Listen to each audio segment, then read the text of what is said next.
Now at 6, an update on major construction at Missouri Southern. Plus, a municipal building in Joplin temporarily closes its doors to the public. We'll explain why. And an annual end of summer event takes flight this weekend in Grove. The 4 states' most watched news starts now. Put on your hard hats. Construction is underway on the Missouri Southern State University campus as crews work on the new Welcome Center and the Roy Blunt Health Science Innovation Center. This is KOAM News. I'm Dow Quick. KOAM Samantha Walker got a behind-the-scenes look and has more on what the future site will offer. I'm so excited to be in this space. It's a dream come true for us.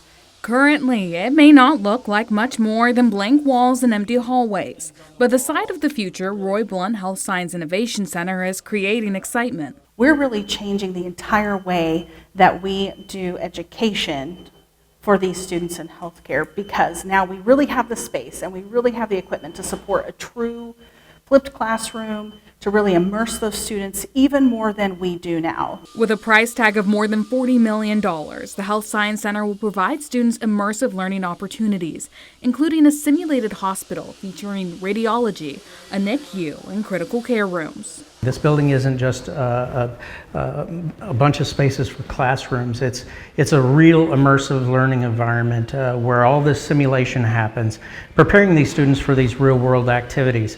You want it to stand the test of time, so all the thoughts and considerations around the materials we used for the building, just ensuring that this building would be here for generations of students to learn the health sciences. MSSU staff say they believe this is a building that's going to be transformative for students all across the campus for years to come.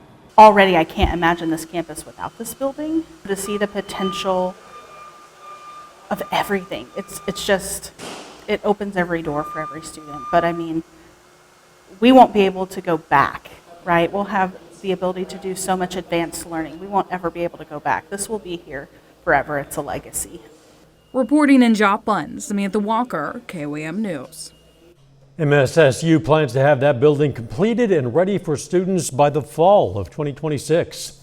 Now might be the perfect time for schools to expand their facilities in the area. Fall enrollment is up for a third consecutive year for the Kansas public higher education system. New state figures show enrollment at public universities is up 2.5%. Community college enrollment is up less than 1%. Technical colleges saw a whopping 6.3% increase in head count and full-time equivalent enrollment. Overall, the number of students is up 2.2% compared to last year. PSU is just one example of enrollment growth. At Pitt State, overall enrollment is just 0.5% up from last year. However, freshman enrollment at PSU continues its 5-year climb, this time with a 10% leap. The total enrollment at Pitt is 5,803 students. Let's check in with meteorologist Lindsay Gaffney now for our first look at the weather. Well, today temperatures were up nearly 10 degrees above average, up to about 85 degrees. Our low this morning, upper 50s to low 60s, but normally we should be in the low 50s this time of year. We're up a couple of degrees warmer this time today, than we were this time yesterday. That's just going to continue as we head through the rest of the week. Tonight, we're only getting as low as the low 60s. We have clear skies, but more mild temperatures than cool temperatures in the morning. Not much going on outside of that other than the continual warm up through Friday. Tomorrow we're getting into the upper 80s, another couple of degrees warmer than today, 87, 88 degrees. We also have some isolated storm chances in our far western counties out near Wichita, but I'm going to take a full look coming up. See you soon. The Joplin Public Safety and Justice Center in Joplin is going to temporarily close its public entrances this week. Starting at 3 p.m. tomorrow, entrances to the police and fire departments, along with municipal court, will be shut down for construction. Crews will be working on the sidewalks and public entryways. The building is scheduled to reopen Monday at 8 a.m. City officials say the work of these departments will continue as normal, but residents are asked to handle business by phone during the closure. People can learn about groundwater cleanup efforts at a former Miami tire plant during a public meeting October 14th. Michelin North America will host the session at the Bruce G. Carter Student Union to discuss contamination from the former B.F. Goodrich facility. The plant used and stored benzene during its production years from 1944 to 1986, contaminating groundwater. Michelin launched cleanup efforts in 2022. Company and state environmental officials will answer community questions. With American white pelican migration season taking place, the Grand Lake Association in Grove, Oklahoma prepares for their annual Pelican Festival. The event will include live entertainment, food trucks, and they say fun for all ages. Officials from the festival say they're looking forward to a successful 42nd year. It takes a lot of hours, a lot of man hours every year to put this event together. And we just do our best. We bring things that we feel like people will enjoy, and we just hope that they have a good time with their family and their friends and family, and come back again next year. That festival is going to kick off on Friday with the opening of its Midway Carnival. Activities continue through Sunday afternoon. Pitt State answers preseason quarterback questions. Sports director Ryan Blank takes a closer look at the gorilla holding down the top spot. That's coming up later. But up first, an Oklahoma artist with famous family members looks to make his own mark in the Sooner State. The Miami Public Library is a center for the arts in Ottawa County. Each month, they showcase a different local artist in their display section. Well, KOAM's Ty Parks introduces us to this month's artist, who not only has ties to the Sooner State, but ties to some famous Oklahomans. God and family inspire me, first and foremost. Sean Gray is this month's featured artist at the Miami Public Library. Each month, the library picks a local artist to showcase. So promoting the arts is always a big, it's always something that we really want to do here. So whenever we had the cabinet open up and we weren't doing displays anymore, the first thought that we had in our heads is, let's try to promote local artists. We have so many talented people in the area that don't really have a place to kind of show their art off. Sean has been painting and drawing since he was a kid. He tells KOM about watching his father paint the Beatles mural on his childhood bedroom wall. Some might say being an artist runs in his veins, along with some famous family members. Well, my dad's a genealogist, but from what I gather, genealogy is first cousin once removed, I think is what they call it, from my mother's side of the family. And Will Rogers from my father's side, and from his mother's mother, who were Crosslands, part of the Ross family. They grew up in Sequoia County. His work is on display in the entryway, and he hopes everyone stops and takes a look. These hobbies can serve as an inspiration to others, something beneficial, something constructive, something that might unite people, maybe even bring joy and contemplation. In Miami, Oklahoma, Ty Parks, KOAM News. Sean's son and daughter have some of their work displayed there as well. They are also showcased at the Child Advocacy Group in Miami. A little bit later, some students in Southwest Missouri turned the barnyard into a schoolhouse. That's coming up. And temperatures continue to heat up through the rest of the week. I'm going to have those details right after this. Temperatures have been well above average for the last week. Today was no different. We got into the mid-80s. It was a beautiful day, though. We can go ahead and take a look outside downtown Joplin from the Cornell Arts and Entertainment Complex. A few clouds out there, but overall it is a mostly clear sky. And again, temperatures are just phenomenal today. We did get warm, but we still felt awesome outside. Now, unfortunately for us, Thursday, Friday are going to be the hotter days that we see on our forecast period. We've got this high pressure system. You can see where the winds lift a little higher in the atmosphere. That's going to be moving over our area, continuing our warm up Thursday and Friday. We can thank that for the high temperatures. Now, going ahead to look at our future track as we start Thursday morning, we're in the low 60s for quite a few of us, about 61, 62. We could see some areas getting down to, again, 59 maybe at the lowest, but it is going to be still a relatively mild morning for us. Mostly clear skies, especially on the Missouri and Arkansas side, and then right along the border. We're going to see mostly clear skies, though a few clouds out there in the west by Thursday morning. may see an isolated storm or two out near Sedan and near Fredonia, but by the time those clouds make it into southeastern Kansas and northeastern Oklahoma, mostly just going to see some clouds with that throughout the day. Now, high temperature, 88 in Joplin, Pittsburgh, Fort Scott, 88 in Carthage. We're going to be down to 87 out there in Anderson, Miami, Columbus, Oswego. Definitely seeing some well above average temperatures, even near record temperatures. I mean, record temperatures are in the mid 90s, so we're much closer to the records than actual average temperature for this time of year. Now, Friday is going to be no different. We're still seeing some pretty high temperatures over the next couple of days. All right, taking a look outside right now. Current temperatures 81 in Neosho, Cassville, Monette. Not too bad out there. 81 in Chanute. The rest of us are still in the mid 80s. We're not quite cooling down just yet, but we will eventually. As we hit midnight, we're going to get back down to the mid 60s, and then overnight low down to about 62, 63 degrees. All right, like I said though, Thursday, Friday, upper 80s, so it is going to be pretty hot. By Saturday, we're back down to the mid 80s.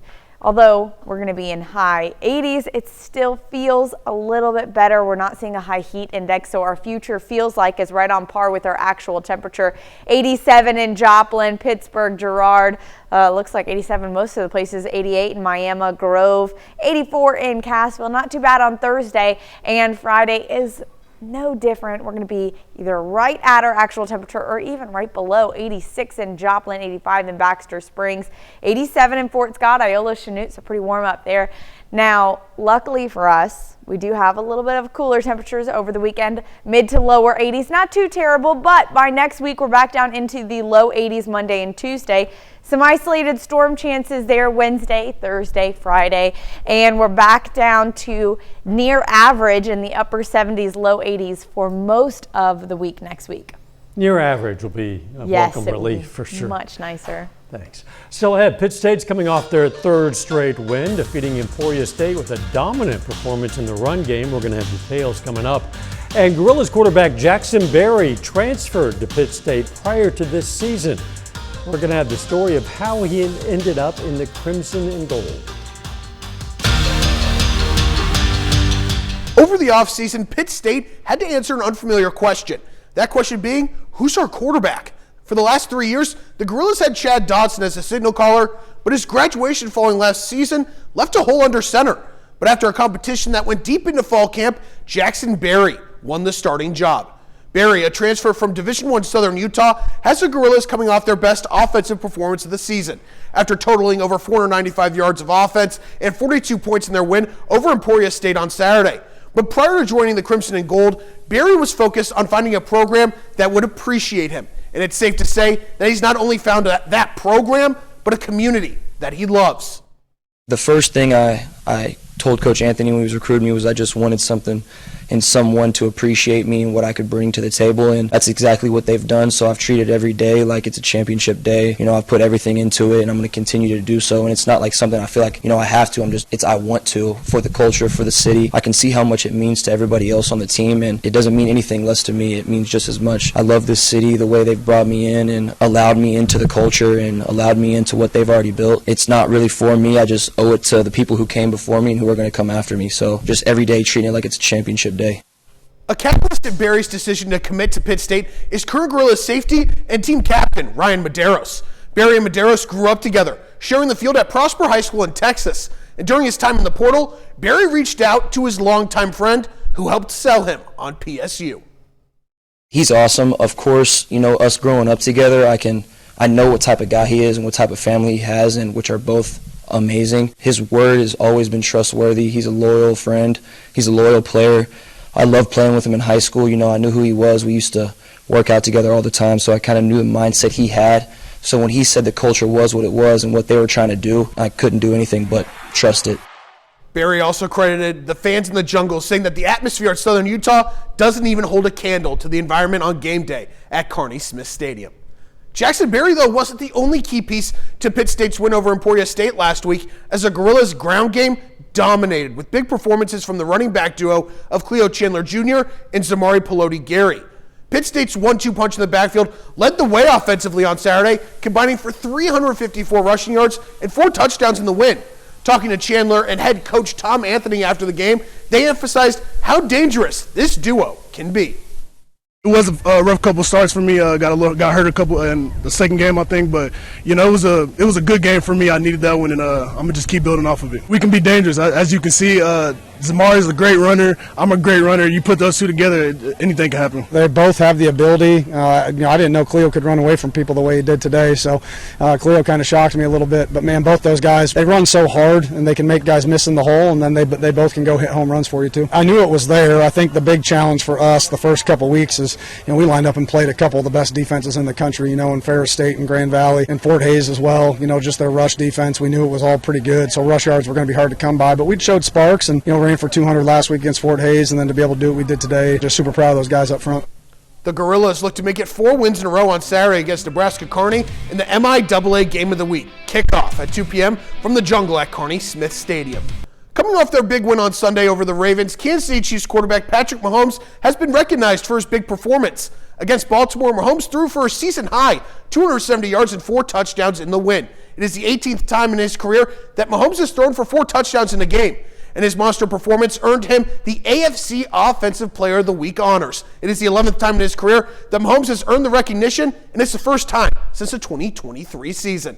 Well, that's your sports. We're back with more after the break. Here's a look at what's coming up on KOAM News at 9 on Fox 14 tonight. Cherokee County considers zoning changes that could kill a $5 million solar project. Plus, some aspiring gardeners test their green thumbs in a garden planting class in Fort Scott. And the name of this year's Fat Bear winner is announced. Hope you join us for those stories. A lot more, of course. It's coming up tonight. KOAM News at 9 on Fox 14. McDonald County High School students brought the classroom to the barn today, kicking off Ag Day for elementary students. Second graders from across the district were invited to the McDonald County Fairgrounds to explore farm life through hands-on experiences that included plant science exploration and a look at modern farm equipment.